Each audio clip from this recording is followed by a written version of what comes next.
اعوذ باللہ من الشیطان الرجیم بسم اللہ الرحمن الرحیم۔ سورہ بقرہ کی آیت پڑھ رہا ہوں، آیت نمبر 223۔ نساؤکم حرث لکم فأتوا حرثکم انا شئتم۔ تمہاری بیویاں تمہاری کھیتیاں ہیں، اپنی کھیتیوں میں جس طرح چاہو آؤ۔ وَقَدِّمُوا لِأَنفُسِكُمْ، اور اپنے لیے نیک اعمال آگے بھیجو۔ وَاتَّقُوا اللَّهَ وَاعْلَمُوا أَنَّكُمْ مُلَاقُوهُ، اور اللہ تعالیٰ سے ڈرتے رہا کرو اور جان رکھو کہ تم اس سے ملنے والے ہو۔ وَبَشِّرِ الْمُؤْمِنِينَ، اور ایمان والوں کو خوشخبری سنا دیجئے۔ بس اب اس کی تشریح تھوڑی اہم ہے، دھیان سے سنیے۔ یہودیوں کا خیال تھا کہ اگر عورت کو پیٹ کے بل لٹا کر مباشرت کی جائے، صحبت کی جائے، تو بچہ بھینگا پیدا ہوتا ہے۔ یہ ان کا خیال تھا یہودیوں کا، چونکہ مدینہ منورہ میں یہودی رہتے تھے زیادہ، تو یہ باتیں چلاتے تھے وہاں۔ اس کی تردید میں یہ آیت نازل ہوئی۔ یہ کہا جا رہا ہے کہ صحبت، مباشرت، جمع آگے سے کرو چت لٹا کر، یا پیچھے سے پیٹ کے بل یا کروٹ پر، جس طرح چاہو جائز ہے، لیکن یہ ضروری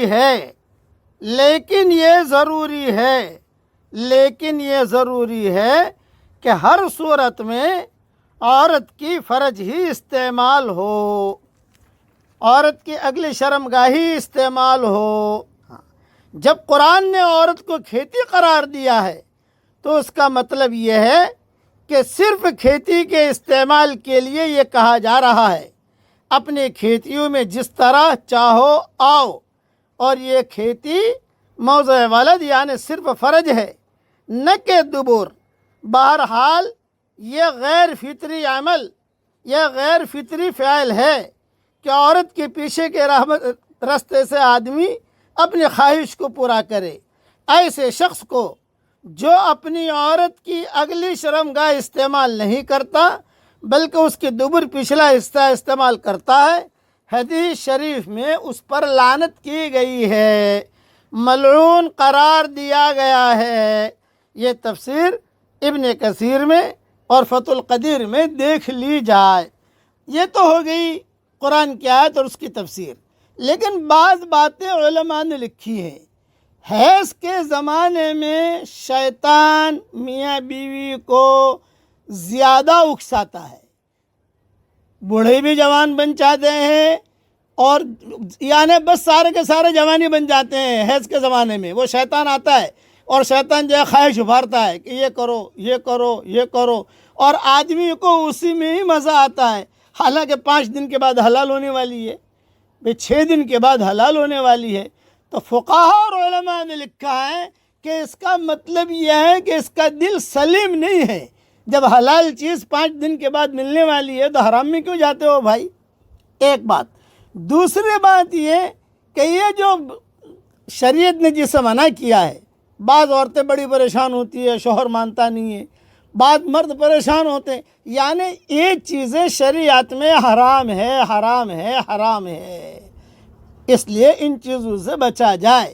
اچھا، جس ماں باپ کے اندر یہ چیزیں پیدا ہوتی ہیں تو ان کی اولادیں بھی، اولاد تو آگے کے رستے سے ہی پیدا ہوگی، پیچھے سے تو پیدا نہیں ہو سکتی، وہ اولادیں بھی بے دین پیدا ہوتی ہے۔ اس کی بہت تفصیل ہے جو علماء نے لکھی ہے، اور کئی چیزیں میں نے میری کتاب بکھرے موتی میں بھی اس قسم کے مضامین لکھ دیے ہیں۔